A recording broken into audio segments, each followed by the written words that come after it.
पैसे पे तो हम सभी लोग मरते हैं, इसलिए तो हम सुबह से शाम अपनी ऐसी तैसी कराते हैं पैसे कमाने को। लेकिन आज का वीडियो मैं आपको ये चीज़ के बारे में बताऊंगा कि जो पैसे को मार देती है, जो पैसे की वैल्यू को ही मार देती है। नमस्कारा, स्वागतम सुस्वागतम, खेमचो मजामा, जय जिनेंद्र, जय हिंद। आप सभी को मेरे YouTube चैनल में हार्दिक स्वागत। अभी मैंने पिछले वीडियो हिंदी में किया था तो वो बहुत हिट हो गई थी, तो मैंने सोचा आज का भी वीडियो मैं थोड़े हिंदी में कर दूँ। आज आपको मैं एक ऐसी चीज़ के बारे में बताने वाला हूँ जो अपने पैसे की वैल्यू को ही ख़त्म कर देती है। वो चीज़ का नाम है इन्फ्लेशन। ये तो सभी यूट्यूब्स बताएंगे, अरे इन्फ्लेशन इतना है उतना है, लेकिन आप मेरे सब सब्सक्राइबर्स सुपर से भी ऊपर है। इसके लिए मैं आज आपको सिंपलिस्टिकली नहीं बताऊंगा, थोड़ा हट के समझाने वाला हूँ। इन्फ्लेशन प्लस अपनी महत्वाकांक्षाएं, जिसे हम इंग्लिश में एस्पिरेशंस भी कहते हैं, वो दोनों बहुत इम्पॉर्टेंट है। हम हर महीना खर्चा करते हैं लेकिन वो पैसा कभी बस ही नहीं होता। ये फीलिंग आपको भी आती है? तो ये पूरा वीडियो ज़रूर सुनना। अभी इन्फ्लेशन किसको कहते हैं? The cost of goods and services rising over a period of time. मतलब हमारी रोज़मर्रा की जो वस्तुएं हम लोग यूज़ करते हैं या सर्विसेज यूज़ करते हैं, उसकी प्राइस दिन ब दिन बढ़ती जाती है। जब आप छोटे थे, आपको याद है? मुझे तो याद है, मुझे एक 10 पैसे की टॉफ़ी मिलती थी। आजकल 10 पैसे दिखती भी नहीं है, वो दिखेगी तो सीधा म्यूज़ियम में रखनी पड़ेगी। इसका कारण क्या है? इसका कारण है इन्फ्लेशन। अभी इंडिया का नॉमिनल इन्फ्लेशन लोग बोलते हैं 6%, 8% के करीब है। वो भी बहुत डिबेटेबल है, क्योंकि अपनी जो सरकार है ना, वो बहुत स्मार्ट है। वो अपना इन्फ्लेशन का डेटा जो है ना, वो इधर इधर तोड़ मरोड़ती रहती है। अभी इन्फ्लेशन में ये सब वस्तुएं, ये महंगी हो गई तो इसको निकाल दो, ये सस्ती हो गई तो इसको डाल दो। अभी हालांकि 2017 या 18 में उन्होंने जो बेस ईयर कैलकुलेशन होता है वो भी चेंज कर दिए। तो सरकार ये सब करती है, सरकार खुद ही क्वेश्चन पेपर सेट करती है, खुद ही आंसर लिखती है। तो ये सब हमको मैक्रो इकोनॉमिक्स के चर्चे में पढ़ने ही नहीं है। मोटा मोटा हमको ये समझना है कि हम एक डेट बेस्ड सिस्टम में है, तो सरकारें दबा के पैसा छापने वाली है, और जब सरकारें दबा के पैसा छापेगी तो क्या बढ़ेगा? इन्फ्लेशन। और जब भी इन्फ्लेशन बढ़ेगी, हम जो भी खर्चा करेंगे, हम जो भी पैसा आ रहे हैं अपने को, वो हमेशा कम होती जाएगी। अभी मैं आपको एक एग्जाम्पल दे के समझाऊँगा तो आपको अच्छे से समझ में आएगी। मैं हर वीडियोज़ में कुछ एग्जाम्पल देता हूँ।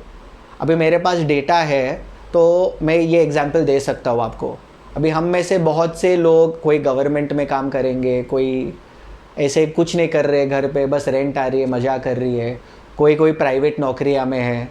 तो मैं एक स्टैंडर्ड एग्जाम्पल देता हूँ। ये इसको हम लोग ग्रुप ए ऑफिसर बोलते हैं, या आला अधिकारी हिंदी में जो बोलते हैं ना, ये ब्रिटिश के ज़माने से लोग हैं।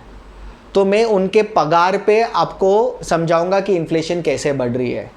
तो 1940 में जो आला अधिकारी थे, ग्रुप ए ऑफिसर थे, उनका महीने का पगार 10 रुपये थी। तभी भी उनकी लाइफ बहुत मज़ा चल रही थी। सोचो, 10 रुपये महीने में 1940 में मज़ा अपनी लाइफ चल रही थी। फिर 20 साल बीत गए, 1960। अभी 1960 में वही ग्रुप ए ऑफिसर का पगार अभी 100 रुपये हो गई प्रति महीने, सीधा 10 रुपये से 100 रुपये। अभी आप बोलोगे, अरे बाप रे, इतना क्यों बढ़ाया सरकार ने? अरे रोज़मर्रा की वस्तुएं महंगी होती गई, इसके लिए उनका सरकार को भी पगार बढ़ानी है। सरकार पगार नहीं बढ़ाएगी तो कौन काम करेगा? और सब लोग बगावत पे उतरेंगे, स्पेशली अपने जो गवर्नमेंट ऑफिसर्स हैं वो लोग। फिर 1960 में वो ऑलरेडी 100 रुपये हो गई थी प्रति महीने। अभी 1980 में वो बढ़कर सीधा 1000 रुपये पर महीने हो गई। आप बोलोगे, बाप रे, हर 20 साल में 1000 टके से बढ़ रही है। हाँ, यही इन्फ्लेशन इतने % से बढ़ रही है। 2000 में वही ग्रुप ए ऑफिसर की पगार सीधा हो गई 10,000 प्रति महीने, और अभी 2020 में एक ग्रुप ए ऑफिसर का पगार लगभग 80,000 के 1 लाख के बीच में है।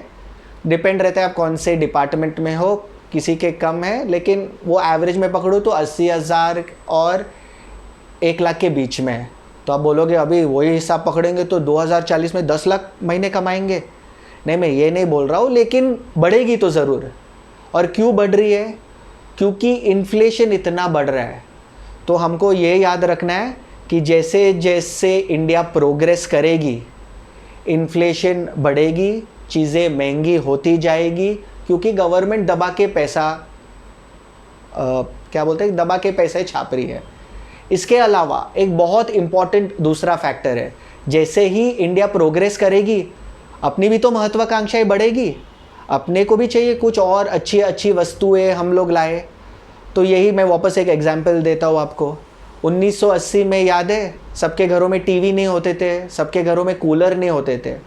जिनके घरों में टीवी और कूलर होते थे, अरे बाप रे, वो लोग तो राजा के बराबर ही थे। हम सब उनके घर पे बैठ के टीवी देखते थे।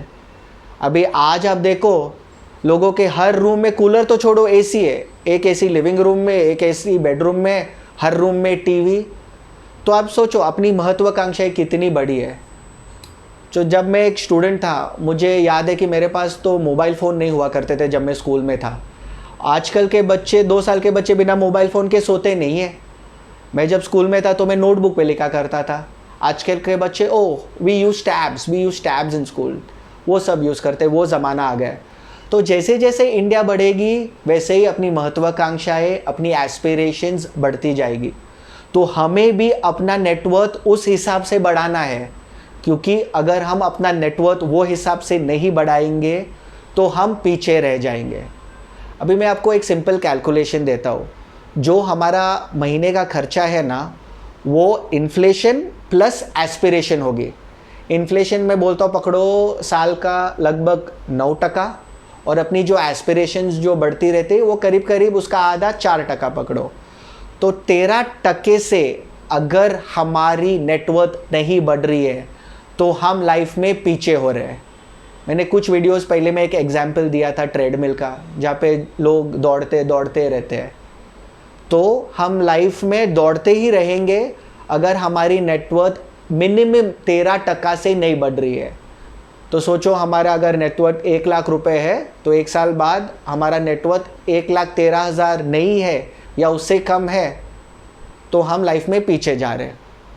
1,13,000 है तो हम उधर के उधर ही है ट्रेडमिल पे, और उससे अच्छा कर रहे तो ही हम लाइफ में आगे बढ़ रहे हैं।